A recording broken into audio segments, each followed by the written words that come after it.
Hello and welcome back. Today I am so excited because we're finally setting up this tank right here, the 4-foot tank. And I've set this tank up before in the past, but I never really set it up correctly and it never went successfully, and this time I really want to take my time with it and do things right, and we're going to have a bunch of plants in this tank. So for this tank we're not going to have a bunch of hardscape material, no driftwood, no rocks, and I know you guys want me to use those materials because I've seen it in the comments before, but for this tank only it's going to kind of be a Dutch style tanks, only plants, but kind of easy to grow plants. And the fish that will be going into this 4-foot tank, roughly 70 to 75 gallons, will be this right here. My dwarf neon rainbows, and you can see how good they are looking. These are the females, and the males have the bright red coloration to them. And right now they don't look so good because they're in a completely white color tank, so they're a little bit whitewashed, but once we get them in a nice planted tank, they will really start to color up. And we've also got a couple turquoise rainbow fish that we'll add in as well, and hopefully I can add some more rainbow fish in the future if I get to find some more. But for now I think it's time to begin setting up this tank. So first off, you might be wondering what these 3 bags are in the tank, and this is just basically a base layer fertilizing substrate. So it's a porous rock, kind of like pumice, and it's got nutrients in them, so it'll be really good for plants. So that's going to go on the very bottom so the plants can get a good start to grow. And then on top of that we're going to be putting some gravel. This is just gravel that I've had and used before, and I gave it a good wash, really nice natural color, and we've got quite a bit of that, so that will go on top of the base layer fertilizing substrate. Now before I add the gravel into the tank, I've decided to add some more fertilizing stuff into that tank, and that stuff is these right here. These are some root taps, and I'm just going to break them into smaller chunks and sprinkle them around the tank just to give more nutrients to all the plants that will go in here.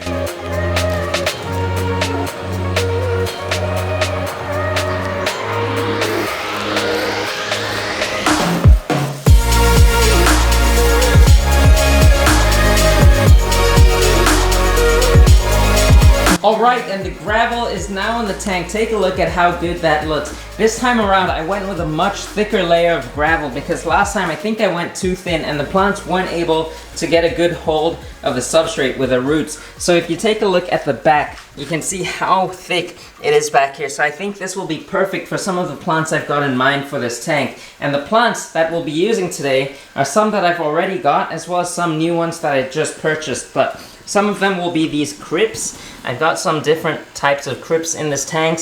I've also got some Amazon Swartz, but I don't think I'll be using that. You can see more Crips down here in these pots. Not looking too good, but hopefully they recover. And then I've also got this lotus plant. This is 𝗯𝘂𝘀𝗀𝘀. We're going to be putting that in that tank. And then we've also got some more Crips in this tank, which aren't doing too good because there's no nutrients in this soil at all. So we've got to move them out of here. And I've also got some crinums that I really want to plant in that tank. This one's just hanging here upside down, so super excited to get all the plants into this tank. And we've also got some more plants over here. These are some Crips, and you might be thinking, why do I use so many Crips? And that's because this tank is going to be my Crypt tank, and I don't know why. I've just recently fallen in love with Crips, and there's just such cool plants, so many different variations of them, and I just want to showcase them. So this will be that CRYPTOCORYNE jungle. I also forgot that I've got these 𝗯𝘂𝘀𝗀𝘀𝘀 reds, as well as 𝗯𝘂𝘂𝘀𝘀𝘀𝘀 green that's in my contest tank, and I'm going to be moving some of those as well, so that will be kind of fun.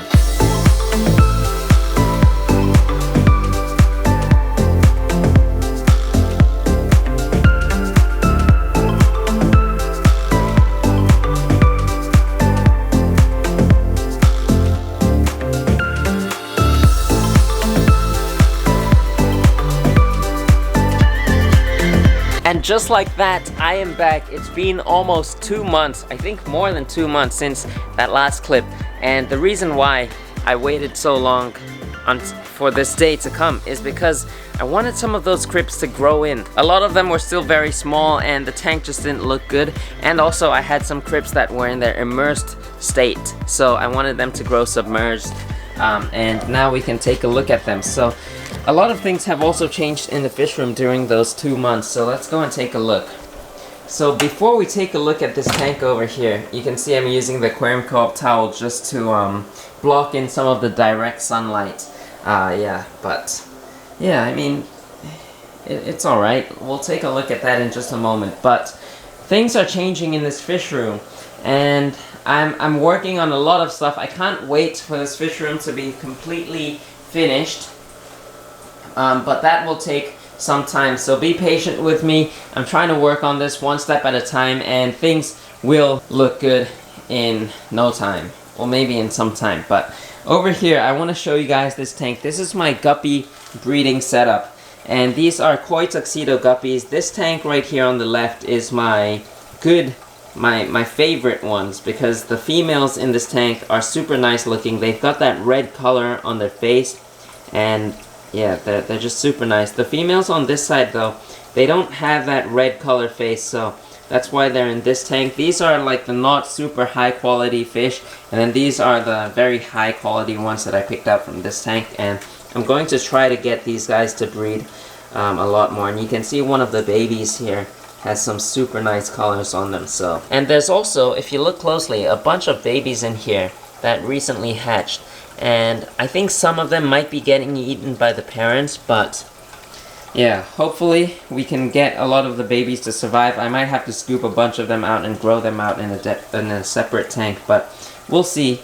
And then over here, this rack is another one. These are 3-foot tanks, all 3-foot tanks, and I'm also going to use this for breeding and maybe keeping of some rarer fish that you guys will see in the future.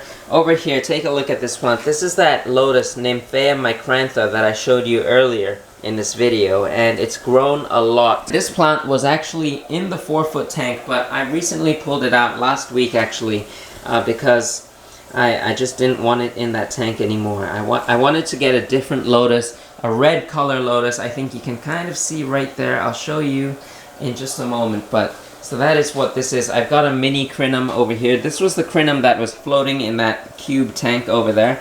I put it in here, and I've got another crinum over there. That was the crinum that was in my 4-foot aquascape tank. This right here are some of my angelfish.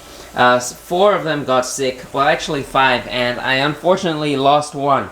They just got sick, I think some kind of bacterial infection, and yeah, I treated them. Now they're looking so much better. They're super active too, you can see, look at this. And the colors are so nice. The water is yellow because of the medication, but soon I'll be moving them out into a separate tank, because these guys are doing much better now. But I think it's time to take a look at the 4-foot tank.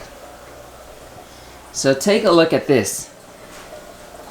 I'm not so sure what to say, but things have changed. The plants that are planted into the gravel are the plants that were here from the beginning, from the very first day. And then all the other ones in the pots are stuff that I recently got. I went to Tokyo, and that's another reason why I delayed this video for so long, is because I went to Tokyo and I bought a bunch of plants over there, such as that 𝗯𝘂𝗀𝗀𝗀𝗀, the red plant. It's not a tiger lotus, but similar.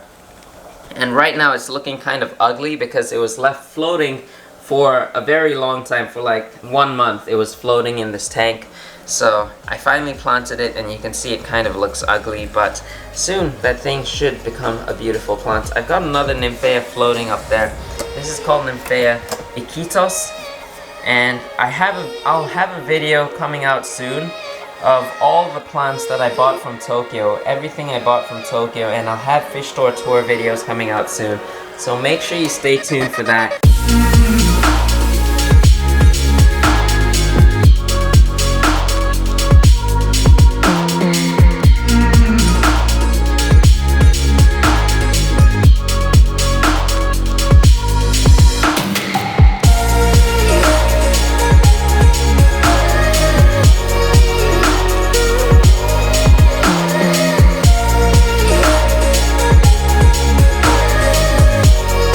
So I apologize that the tank is not 100% done, but once it gets finished, I promise it'll look super nice and it's gonna look incredible. This tank is going to be my long-term tank that I'm going to keep running for at least 10 years. if I can, I want to go 20 or 30 years. What?